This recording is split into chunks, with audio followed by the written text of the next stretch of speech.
Hi, everybody. Welcome to part 3 of Evan Reed's War and Peace So You Don't Have to. Before we get started, just if anybody's following along, Tolstoy breaks the book up into a bunch of volumes, and each volume is broken up into parts. And so I've been trying to just track by how he divides the book up.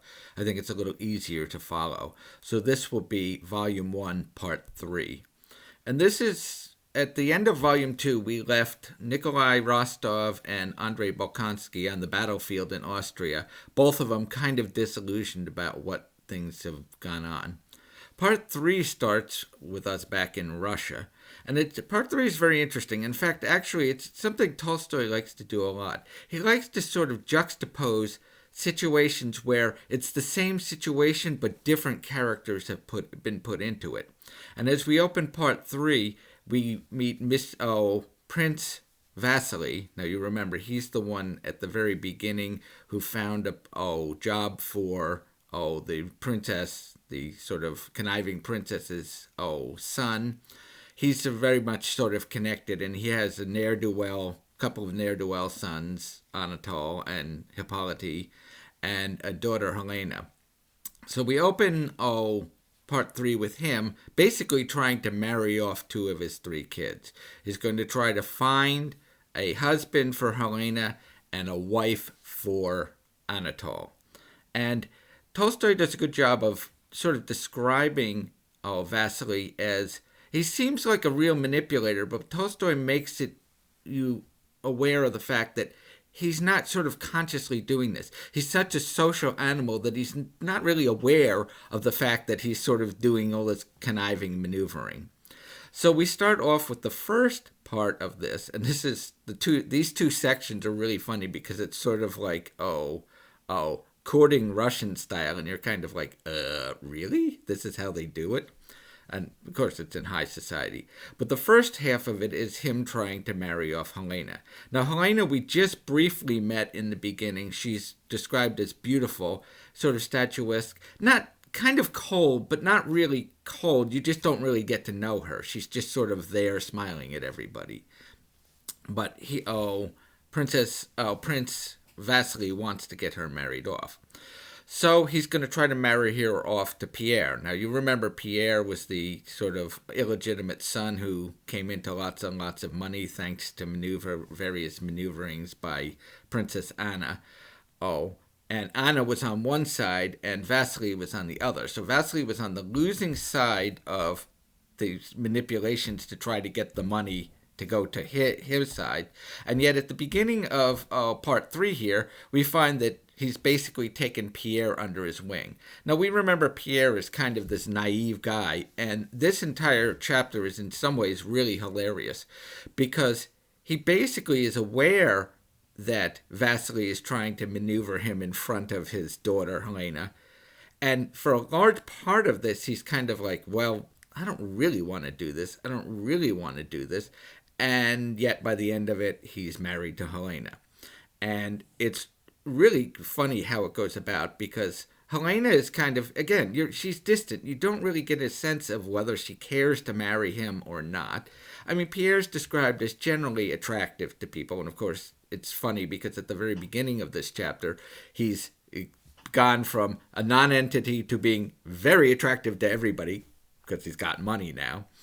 But he's sort of still floating through this, not knowing how to deal with people or how to interact with people. And so he kind of gets manipulated into marrying Helena. But he also kind of loves her. There's a weird sequence where he keeps saying no, no, no, no, no, and that they're at this party. And the party's really funny. That Tolstoy describes it in such a funny way as everybody else at the party is all doing their own thing while looking out of the corner of their eyes to see what the two who are supposed to be, getting attached to each other are doing.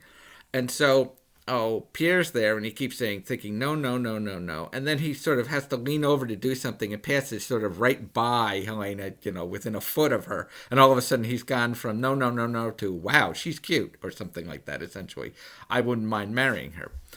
So the funny thing is, so he still doesn't know what to say. He doesn't know how to say it. So he and Helena go off to, another salon. And there's dead quiet. And eventually, oh, Vasily says to his wife, go find out what the heck's going on. So she wanders by. She comes wandering back and says, they're still talking. So, at this point, oh, Vasily's like, oh, come on. So he just goes walking in and essentially says, I heard the great news from my wife. This is a great match. I'm so glad this is happening. And lo and behold, it ends up happening. And Tolstoy really sort of ironically puts it, that at the end of this chapter, he's basically like, and 6 weeks later, Pierre found himself married in his new chalet or something like that. It's just like, okay, that's really funny. So we go from there. So he's been taking care of Helena. Now he's got to get Anatole married off. And if you remember, the little princess who was Bolkonsky's wife was interested in trying to marry Anatole off to Bolkonsky's sister Maria. So all of a sudden we're out on the estate of the Bolkonskys, and the old Mr. Bolkonsky, Prince Bolkonsky, who's he's the guy who runs a tight ship, is really unhappy because he knows that why he's going to get a visit from Vasily and Anatole, and he knows exactly why they're coming. He's not dumb. He's been there before, and it's an interesting thing because so far through this thing, you get the impression that Maria is terrified of her dad. And he's brusque and he's rude to her, and he basically says to her flat out she's ugly, but he doesn't want to lose her. He loves his daughter, he just does not know how to tell her. And so he's really upset about this prospect because he does not want to lose his daughter. On the other hand, what can he do? He's got to, Vasily is an old protege of his, so he has to accept him. So Vasily comes, and Vasily is basically out front. He says, I want to marry, my son off to your daughter. And the old Prince Bolkonsky is basically grouchy about this. But he's like, okay, well, I will talk to her and we'll see what's going on. In the meantime, of course, they've have dinner because everybody's always having dinner in these type things. And we notice that Anatole, who we know is a ne'er-do-well, is basically like thinking this entire time, okay, well, yeah, I'm going to marry Marie, blah, blah, blah, blah. But he's making googly eyes at Marie's lady-in-waiting, Madame Bourrienne. And everybody sees this. The only person who does not see this is Marie. So everybody knows that, oh, geez, this guy's not going well, but whatever's happening. So the old prince calls in Marie and says, look, you've an offer for your marriage has been made. What do you want to do about this? And she's like, I don't know what to do about it. She's basically like, I really want you to, essentially, I want you to make this decision. And of course, she's scared. She's scared of her dad, so she's, doesn't want to upset him. And he says, look, go away for an hour and come back. Come back in an hour, and you can make your decision and tell me what you're going to do. And as she goes away, and this is the next morning following the party things, she walks through her garden and stumbles across Anatole and Madame Bourrienne, essentially in flagrante delicto. So she's just like this. Anatole is just like, no, so what? You're still going to marry me, basically, he seems to think. Madame Bourrienne is horrified by this because the truth of the matter is, Madame Bourrienne doesn't have any wealth of herself, so she can't really be, dissing Marie, but she's also Marie's friend. And Tolstoy is really interesting about this because he doesn't make you think badly of Madame Bourrienne, because you realize she's come to the conclusion, she sees Anatole and she's sort of head over heels for him, and she kind of realizes this is my chance, not just to have success financially or get into a successful society or something like that, but this is my chance for a great passion. And then, of course, she's horrified when it's found out, and she's sort of like, I'm going to lose my friend here. And so we're left with this, well, what's going to go on? And it's an interesting juxtaposition, what happens. Remember, we saw Pierre sort of getting, just dragged into this type thing. Marie sits down and she thinks about it, and she decides she's not going to marry Anatole because she wants to look out for the happiness of her friend Madame Bourrienne. She's going to try to set up Madame Bourrienne with Anatole. Now, I don't think that's going to work. We haven't gotten that far, but I don't think that's going to work because Madame Bourrienne has no money, and that's the whole point of this marriage. But she's essentially going to stay with her fearsome father and look out for the best interests of her friend. And this, of course, is a big contrast to what Pierre did. I mean, basically, Marie is not shown to be like sort of a strong-willed character, and yet here is her making a strong-willed decision, essentially saying, I'm going to put my needs aside. And she's not, I mean, she's not like she's in love with Anatole or anything like that, but, she can see a future with him.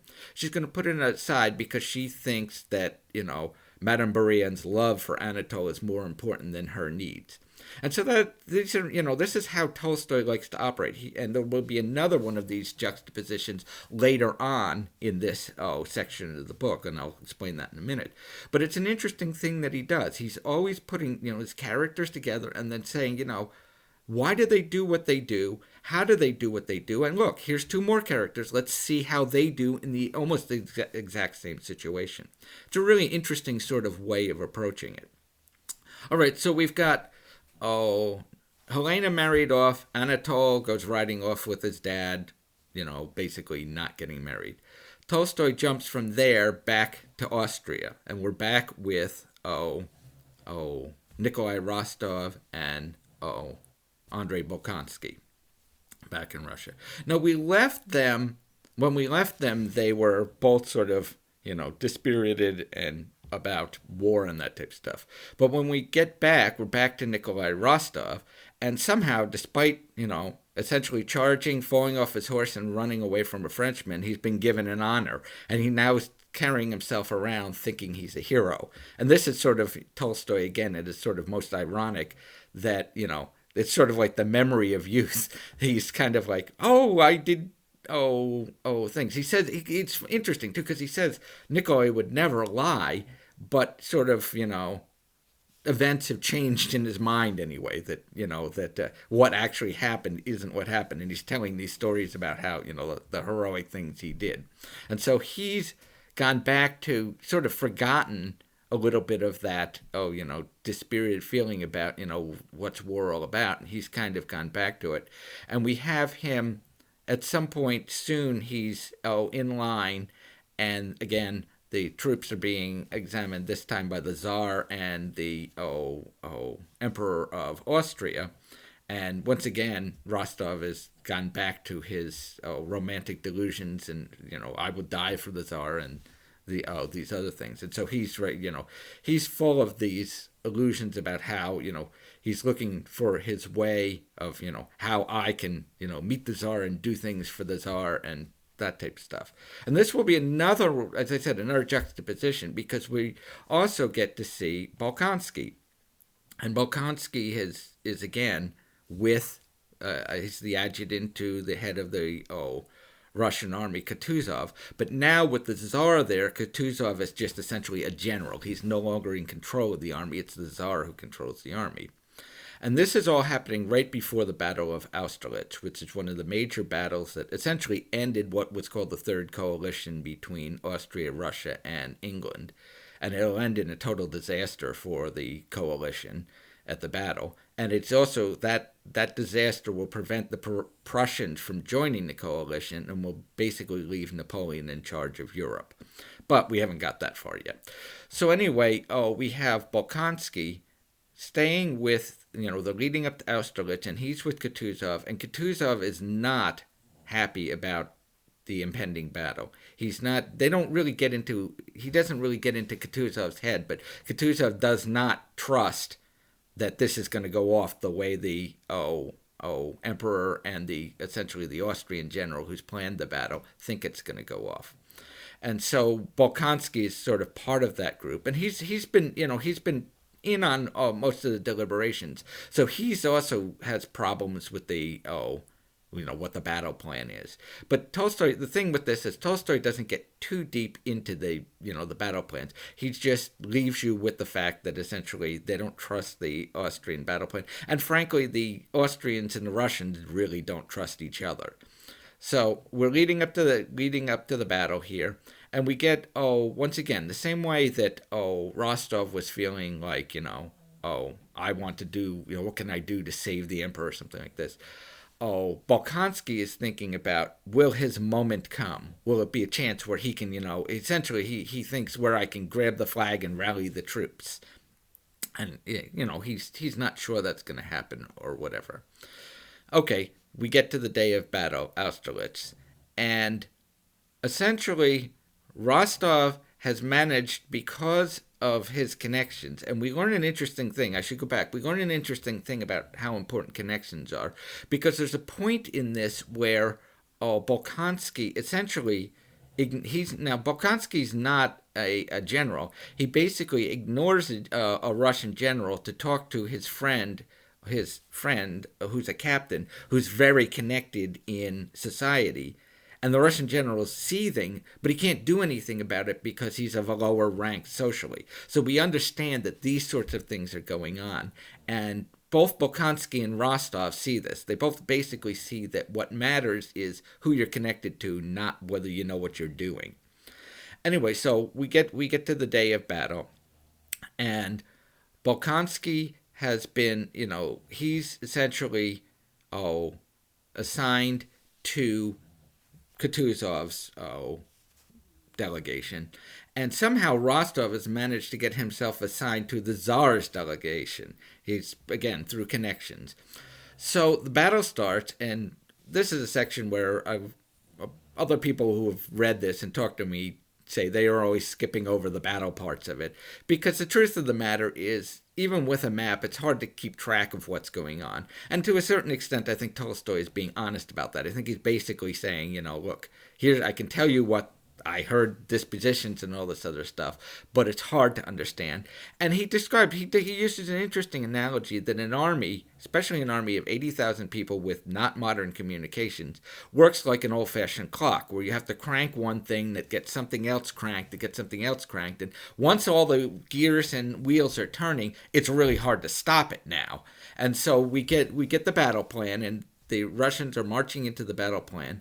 And just a quick summary of the battle. Basically, Napoleon lured the large part of the Russian and Austrian center and left of their line into fighting his right, and then charged right up the emptied middle and essentially split the two forces and destroyed the what amounts to the Austrian and Russian left, and that ends the battle.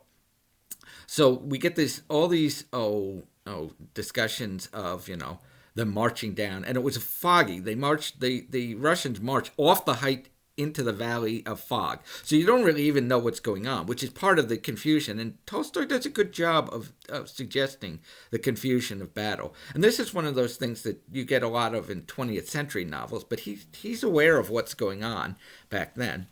And you get this sense, Bolkonsky's with Kutuzov in the Russian center, and all of a sudden the French show up right there. I mean, essentially, there's nobody between the French and the high command, not the high command, not the Tsar, but the high command of the Russian army. And this is, you see Russian troops running away. And this is Bolkonsky actually does what he thinks he's going to do. He grabs a flag, starts rallying the troops, goes running down to trying to stop the French. And kaboom, he gets knocked over, and he's left sort of looking up at the sky, imagining sort of the vastness of creation, and completely sort of, in a way, out of his mind. In some ways, though, it's interesting because Tolstoy describes it, and it's almost like a religious conversion, even though we later find that he has a head wound, so clearly, he's not necessarily thinking straight. But so he's done. That's it. That's the last we see of him until the very end of this, and we'll get a really interesting juxtaposition at the end. In the meantime, Nikolai Rostov is with the right of the Russian army and with the Tsar, and the guy on the right, basically, the right doesn't move, and that's why it survived the battle. The right end of the line doesn't move. So he's told by his commander, come on, you got to go to the center and find Kutuzov and ask him what he wants to do with the right. So Rostov goes riding off, and we get this long ride where he manages to ride right in front of a cavalry charge and nearly gets run over. And then he's searching around, and then it becomes apparent to him that the battle's lost because all sorts of Russian troops are, disappearing backwards, and he starts moving backwards, getting out of the line of fire. And he's really disappointed, but he's still trying to figure out, okay, maybe I can do something. Maybe the Tsar will need me to help in some situation like this. And he comes across the Tsar in essentially standing with one other adjutant in this field, sort of at a loss. Because essentially the Tsar is fairly young. He's only 15 or so. And he's basically expected to win this battle, and everything's gone wrong. And he's basically, struggling with what to do. And here Rostov thinks, this is my chance to do something. And he jumps over the hedge and starts walking towards the guy. Tolstoy describes it exactly as if you were, a young person in his first love trying to think of the words to say. He keeps getting slower and stops and keeps thinking of excuses why he shouldn't interrupt the Tsar, and eventually starts riding away, only to notice that a different officer has come over and comforted the Tsar and is talking to the Tsar, and now Rostov is running away. If his romantic delusions weren't crushed by the first skirmish, his delusions about what he could do for the Tsar certainly have been crushed by this, or at least we think so. I don't know. We'll see what happens with him. But he's failed completely, basically. He failed to actually bring the message he was supposed to bring, which wouldn't have made a difference anyway. And that's part of the sort of ridiculousness of this war, is that when he's sent off on this great ride, the commander doesn't expect him back anytime to be of use. So he's failed, but he's also failed the Tsar, which was a big deal to him. So he's unhappy riding away. And the final scene has Bolkonsky essentially lying in the field, feeling half dead, and he hears some voices, and guess what? He has also tripped across a ruler, except this time it's Napoleon. So once again, we get this sort of contrast of, the ruler with one of our characters and the ruler with one of the characters. Well, Bolkonsky's, half dead, so he's listening, and Napoleon is talking about, these men died well, basically. And, he actually steps over. Bolkonsky looks down at him and says, this man, because he can see he was holding a standard, a flag. This man, stood here strongly for his troops. And Bolkonsky groans, and, Napoleon says, he's alive. Somebody come get him and save him. And we have the final sequence of this. Bolkonsky's now in the French, essentially the French Hospital, with other captured Russian officers, and he's come back somewhat to his senses, but he's still sort of out of it. But he's kind of what's kind of happened is he's kind of realized, lying there on the battlefield, the insignificance of everything's going on. He's looking up at the sky, and he realizes he's thinking about his parents and thinking about his friends and stuff like that. And he realizes how insignificant everything is. And more to the point, when Napoleon's talking to them, he realizes sort of how insignificant Napoleon is. That, this great, some people think of him as great hero of Europe, other people think of him as, this great awful person. And basically, Bolkonsky's come to the conclusion that all of his ambitions are, those of a little person, not someone who really cares about what's important. And so when Napoleon comes to the hospital and talks to the Russians, he talks to Bolkonsky, and Bolkonsky just stands there and stares at him. And you get the impression that he doesn't, in some ways, he wouldn't know what to say anyway, but the other half of it is he's just not going to say anything because he thinks, you're insignificant. You're basically not important in the big scheme of things. And Napoleon basically says, okay, I want you to take care of these men and bring them along with me. But his surgeon, Napoleon's surgeon, decides after a while that Bolkonsky can't be saved, and he's left behind. And that's where we leave the end of the third section of this, with essentially Bolkonsky may have undergone not a religious conversion, but a conversion about how he feels about things. And it's sort of fits in with his character, because he was the one who was not so happy about Russian high society anyway.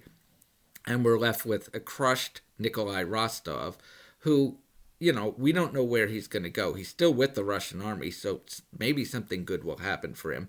But we're not sure. That's it for now. It's interesting. I have to say, the more I get into this, the more I realize that you shouldn't be scared by the size of this book, because Tolstoy is writing intimate little scenes about people. and all of them they put across this huge panoply of events going on, but it's really a story of characters and how they react. And as I said, juxtapositions of characters in the same situation reacting differently, which is really striking and interesting. And it brings you into the characters. It brings you to realize that, people are different and they all have different things to bring to the world. Okay, join you again next week.